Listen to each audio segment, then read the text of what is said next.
Our guest today is dedicated to discovering how we can leverage technology in a way that helps us be more productive while keeping our sanity and boosting our happiness. She's a sought-after speaker and consultant and is the author of The Future of Happiness. What a pleasure for me to welcome Amy Blankson to Happier TV. Amy, thank you very much for joining us on Happier Talk. My pleasure. So what is the future of happiness? The future of happiness is what we make of it. It starts with the path that we set today, with the actions we take, with the thoughts that we set ourselves up for the future. I got on this path of thinking about the future of happiness when I was doing research and traveling around the globe talking to companies and organizations about positive psychology at that point. And as we were speaking to audiences, we realized how many people had this pain point around technology. They were really overwhelmed and frustrated. They were distracted by technology, and they didn't know what the future held. It seemed very dark and dim, and we hear these reports online of screen time is becoming digital heroin, and our society is eroding as our communication is not the way it used to be. And so I became really fascinated with how can we create a future that we like, a future that leads to a happiness that we envision and not just defaulting to what's happening in the world right now. I think we have to be really intentional and thoughtful about the choices we make now so that becomes the future. Yeah, no, I couldn't agree more. You know, this is something that as a parent concerns me. It concerns me as a psychologist when I see so many people struggling with the seduction of technology. So what can I do as a parent? What can we do as a society?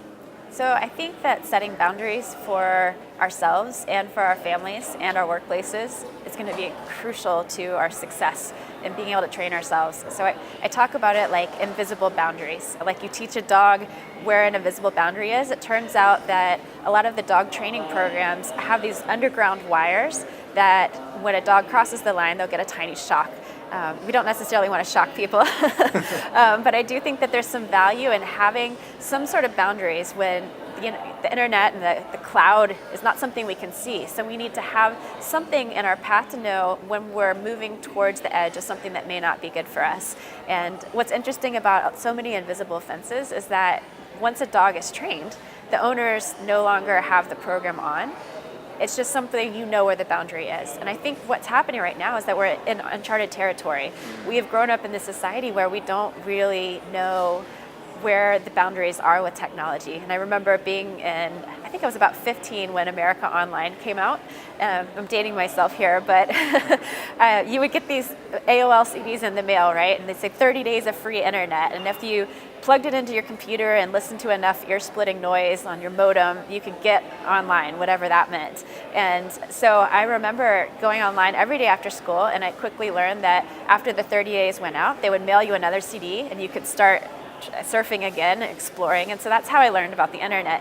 But my poor parents didn't know that I was doing all this. They had no idea because they didn't know what the internet was either. And so we were learning together. I was just learning a little bit faster, and bless their hearts, they just didn't know what to expect. And like many parents, now we're getting more and more savvy. I think that when we see the teenagers who are now in their late teens or early 20s, they've been in this. They've experienced the boundary setting and the challenge of young people who've been allowed to be free on the internet and are now being told, no, you need screen time limits, or you can chat with whoever you want to chat with, and now actually we're going to monitor you. So that shift in boundaries was really challenging for that age group. And what I'm telling parents now for the younger set, for parents of kids under 10 years old, start setting boundaries now. Tell your children, expect to be monitored, because this is the era we live in. This is not an option. You don't go ride a bicycle and not put on a helmet, so why would we let our kids on the internet without having some sort of safety device as well? It's been really important for me because I've got children who are 9, 7, and 4. I know you've got children as well, and this conversation really becomes very personal when you realize that you can't be everywhere all the time. I actually just installed kids' Wi-Fi at my house. It's a routers you plug into the wall like a nightlight. It hops onto your router at home, so you can monitor your children's usage of the internet, the times they're on, what they're watching, when they're watching, their messages coming through, and you can download activity or go check it whenever you want. The day after I installed it, I kid you not, my daughter, who loves fashion, was going to look on the internet for a cute girl short skirt. And she came running to me like, Mom, why can't I get on the internet? And I said, haha, Mommy scored one. Because it was a very innocuous search, but it could have been much worse. And there have been a couple times since then where I caught things that the kids didn't need to see, and I was really grateful that I had that safety net. It just gave me a sense of peace of mind as a parent. In a perfect world, we wouldn't need to monitor, but this is not a perfect world, and I couldn't agree more. I think we do need to be much more on top of things as parents. So this is not laissez-faire, do whatever you want. It's not good for them. It's not good for society. What are the upsides of technology? So, when we think about the future of happiness, technology can certainly help and contribute to the happiness levels in the world. How? Absolutely. So I'm most fascinated with the way that technology can help us understand ourselves on a deeper level, to raise our consciousness and awareness, because I think the more that we know ourselves through technology, we're able to understand our motivations, our behaviors, and then change something. And so we've got these sort of twin revolutions going on, the cognitive revolution and the more well-known technological revolution that lets you actually see inside your brain through fMRI scans, through EEG, through galvanic skin response, to really get a snapshot that we've never had before to understand why we are the way we are. And one of the best uses of that, there's a new category of technology called transformative technology, and they're technology specifically designed to help increase well-being and raise your awareness. One of them is called the Spirestone, and it's this little lava-shaped rock that clips onto your shirt or onto your bra strap or your waistband, and it measures your breathing and respiration. And at a certain point, it can tell if you are breathing faster, you're showing more signs of anxiety or tension, and if you're breathing slower, it's more calm and focus. And when I was testing this device, something interesting happened. Unfortunately, my daughter wound up breaking her neck last summer, and she's fine now, which is great, but at the time it was a stressful situation. So I wound up taking her to the doctor and getting her fitted for a neck brace, and the whole time my Spirestone said I was fairly level-headed and calm, which was shocking. It might have been one of those emergency situations where you're like forced calm. But when we walked out of the hospital, that's when the Spirestone started to vibrate wildly, saying, "You're feeling tense." I was like, no duh, I'm feeling tense. And what I think happened in that moment, by it vibrating, it brought my awareness to the surface that I wasn't nervous about what had just happened. I was actually feeling tense that other people in the hospital might think I was a bad mom for having a daughter with a broken neck.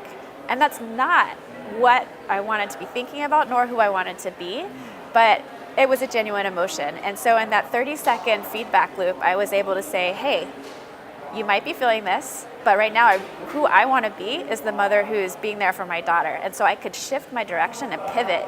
And that, for me, was invaluable, to have that sort of self-awareness. I think as a person who, I'm a little bit anxious, and so my emotions are a bit delayed behind my reaction of understanding what I'm doing and how I'm operating, why I'm feeling a certain way. And so that insight is super valuable to me. I think for other people, there might be other forms of technology that are really effective and helpful for them. But for me, that one really was a sign of technology providing a future of happiness. Yeah, it's interesting. One of the ideas that I think about a lot is what I've come to call rhetorical choices. So, if you have a choice between breathing deeply and shallow breathing, of course you will breathe deeply because it's good for you. If you have a choice between being kind to someone versus being unkind, of course you choose to be kind. But at the moment when we react, we're not aware of the fact that we have a choice. And I think one of the things that technology can do, just like what you describe, is raise our levels of awareness and say, hey, you have a choice here. You have a choice about whether you focus on the anxiety induced by what you think other people are thinking, or by focusing on being the best mom to my daughter. Or I have a choice now to breathe deeply if it tells me, you're not breathing deeply. it's a choice. Yes. And it's a reminder of the fact that I have a choice. It's a rhetorical choice. Of course, I'll choose one versus the other, but I first have to recognize that I have that choice. And my good friend Kelsey says, Amy, all these devices are great, but can't you just do yoga to figure this out?